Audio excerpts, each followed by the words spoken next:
ਔਖਾ ਵੇਲਾ ਜਦੋਂ ਵੀ ਆਇਆ, ਔਖਾ ਵੇਲਾ ਜਦੋਂ ਵੀ ਆਇਆ, ਮੈਨੂੰ ਵਿਛੜੇ ਰਿਸ਼ਤੇ ਯਾਦ ਪਿਆਏ।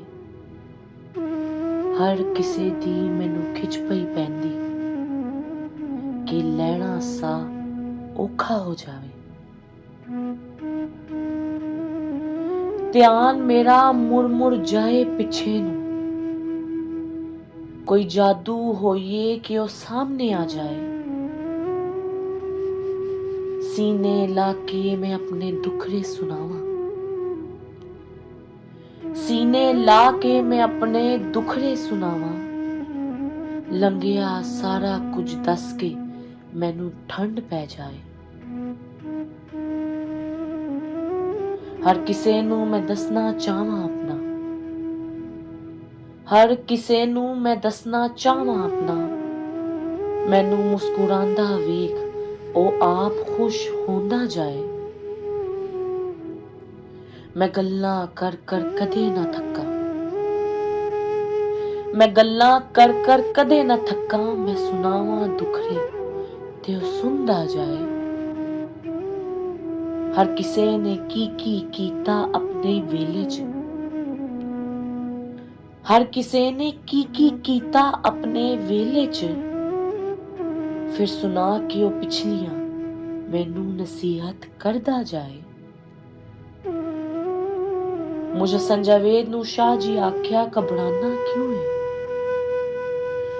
ਉਹ ਸਭ ਮਿਲੇਗਾ ਜੋ ਮੰਗਿਆ ਤੂੰ, ਭਾਵੇਂ ਮੇਰੇ ਦਰ ਤੇ ਆਏ ਜਾਂ ਨਾ ਆਏ। ਹਰ ਕਿਸੇ ਨੂੰ ਕਰ ਮਹਿਸੂਸ ਸਾਰੇ ਹੋਣਗੇ ਕੋਲ ਤੇਰੇ, ਹਰ ਕਿਸੇ ਨੂੰ ਕਰ ਮਹਿਸੂਸ ਸਾਰੇ ਹੋਣਗੇ ਕੋਲ ਤੇਰੇ। ਫਿਰ ਇਸ ਗੱਲ ਨੂੰ ਪੱਲੇ ਬੰਨ ਲੈ, ਗਏ ਜੀ ਕਦੇ ਮੁੜ ਵਾਪਸ ਨਹੀਂ ਆਏ। ਰੱਬ ਨੇ ਪਾਕ ਕੁਰਾਨ ਸੋਨੇ ਮੁਹੰਮਦ ਤੇ ਭੇਜਿਆ,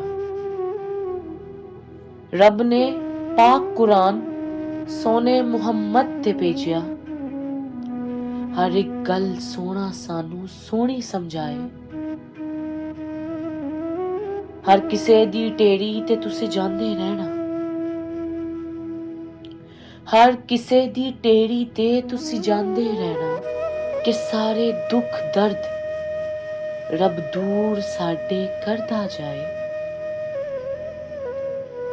ਜੋ ਵੀ ਅਸੀਂ ਉਹਨਾਂ ਵਾਸਤੇ ਪੜ੍ਹਨਾ, ਫਿਰ ਉਹੀ ਸਾਰਾ ਕੁਝ ਕਈ ਗੁਣਾ ਜ਼ਿਆਦਾ ਕਰਕੇ ਰੱਬ ਸਾਨੂੰ ਵਾਪਸ ਦਵੇ।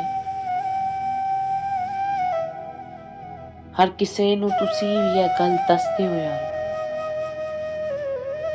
ਹਰ ਕਿਸੇ ਨੂੰ ਤੁਸੀਂ ਵੀ ਇਹ ਗੱਲ ਦੱਸਦੇ ਹੋ ਯਾਰੋ। ਭੁੱਲੋ ਨਾ ਉਹਨਾਂ ਨੂੰ ਜਿਹਦੇ ਵਾਸਤੇ ਇਹ ਦੋਨੋਂ ਜਹਾਂ ਸਜਾਏ, ਜਿਹਦੇ ਵਾਸਤੇ ਇਹ ਦੋਨੋਂ ਜਹਾਂ ਸਜਾਏ।